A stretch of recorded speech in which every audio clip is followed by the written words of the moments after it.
nirudieni mimi, asema Bwana. Karibu mpendwa msikilizaji na mfuatiliaji wa St. Gaspar Media katika kipindi cha tafakari ya Injili ya siku. Leo Jumatatu, juma la 4, kipindi cha Kwaresma, mwaka A wa Kanisa. Masomo ya leo, somo la kwanza linatoka katika kitabu cha nabii Isaya, sura ya 65, aya ya 17 hadi ya 21. Na Injili takatifu kama ilivyoandikwa na mwinjili Yohane, sura ya 4, aya ya 43 hadi ya 54. Karibu tusikilize Injili. Somo la Injili ilivyoandikwa na Yohane, sura ya 4, aya ya 43 hadi aya ya 54. Baada ya siku mbili hizo, Yesu aliondoka huko akaenda Galilaya. Kwa maana Yesu mwenyewe alishuhudia ya kwamba nabii hapati heshima katika nchi yake mwenyewe. Basi alipofika Galilaya, Wagalilaya walimpokea, kwa kuwa wameyaona mambo yote aliyoyatenda huko Yerusalemu wakati wa sikukuu, maana hao nao waliiendea sikukuu.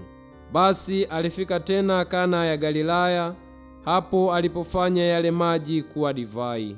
Na palikuwa na diwani mmoja ambaye mwanawe hawezi huko Kapernaumu.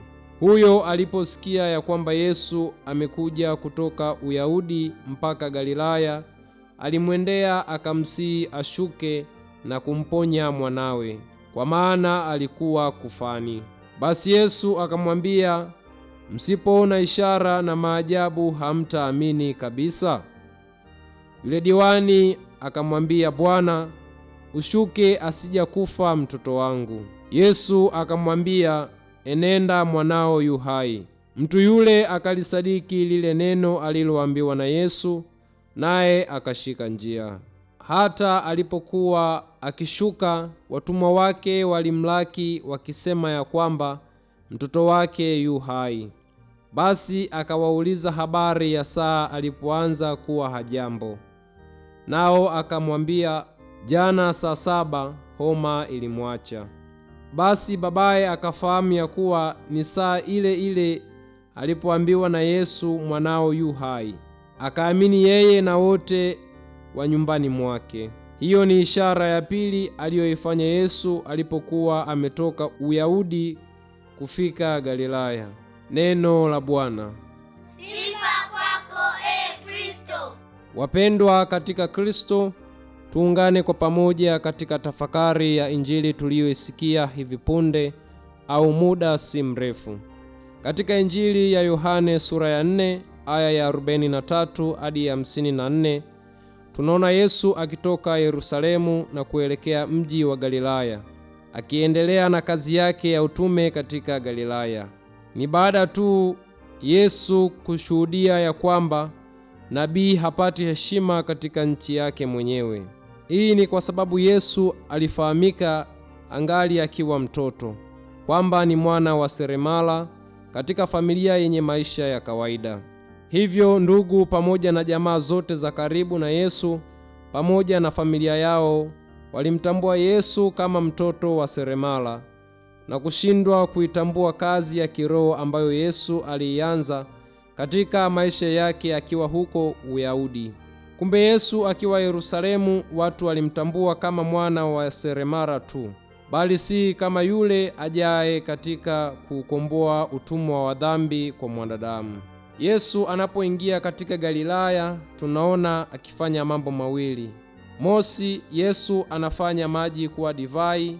Pili, kumponya mwana wa diwani. Katika mambo haya mawili, Yesu anadhihirisha ukuu wake kwa matendo kupitia imani ya watu juu yake. Hivyo anazidi kuonesha utofauti wake na mwanadamu. Wapendwa katika Kristo, katika maisha yetu ya kibinadamu nasi pia tunakumbana na changamoto ya kutokukubalika katika maisha, hasa zaidi katika wale watu wanaotufahamu na tulioishi nao, zaidi kabisa katika maisha yetu ya kiroho. Leo katika somo hili la Injili, Yesu anapotoka Uyahudi na kuelekea Galilaya, Anatufundisha pia maisha yetu ya Kikristo katika kumtafuta Kristo mwenyewe.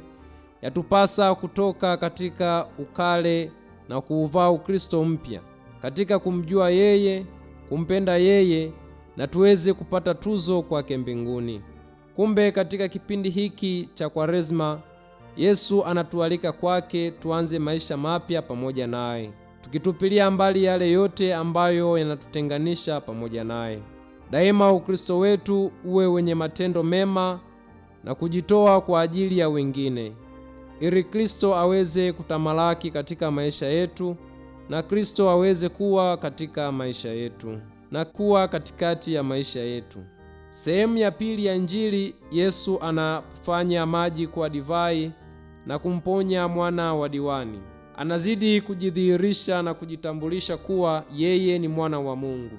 Katika sehemu hii Yesu anatufundisha jinsi ya imani yetu inavyoweza kuwa furaha na matunda bora katika maisha. Tunaona kuwa yule diwani aliposhuka na kumsihi Yesu amponye mwanaye, Yesu anapomwambia, msipoona ishara na maajabu hamtaamini kabisa. Yesu anapima imani ya yule diwani kupitia uponyaji wa mwanaye. Wapendwa familia ya Mungu, sisi pia tunapaswa kujiuliza, je, imani yetu kwa Kristo ni kwa sababu ya ishara tu au ni kwa sababu ya matendo tu? Katika safari ya maisha yetu ya kibinadamu tumeanguka sana kiimani. Pale ambapo tulitarajia na kutazamia mambo mengi, Kristo anaweza kuyafanya kwa njia ya ishara.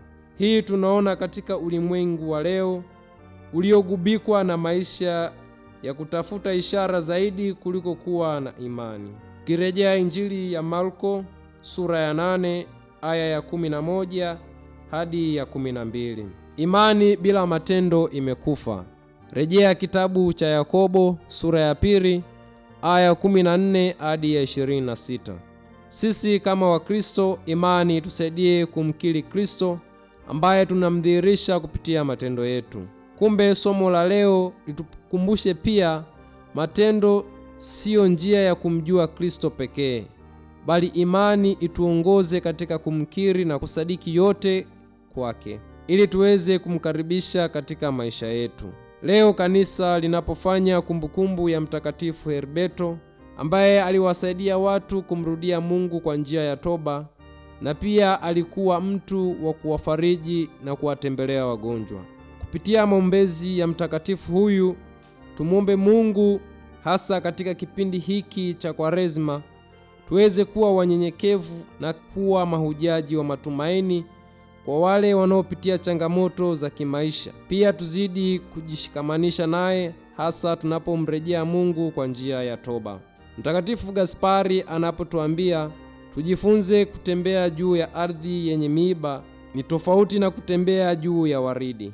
Anatuasa daima tuweze kuchukua misalaba ya wengine na kuitiisha mili yetu katika majikatalio mbalimbali ya maisha ya kidunia. Nashukuru kwa kutafakari pamoja nami Injili ya leo. Niliyokuletea tafakari hii ni mimi Frateri Evensi Mutayoba wa shirika la misionari wa damu mtakatifu ya Yesu kutoka seminari kuu ya Mtakatifu Gaspari di Bufalo, Kola, Morogoro. Itukuzwe damu ya Kristo!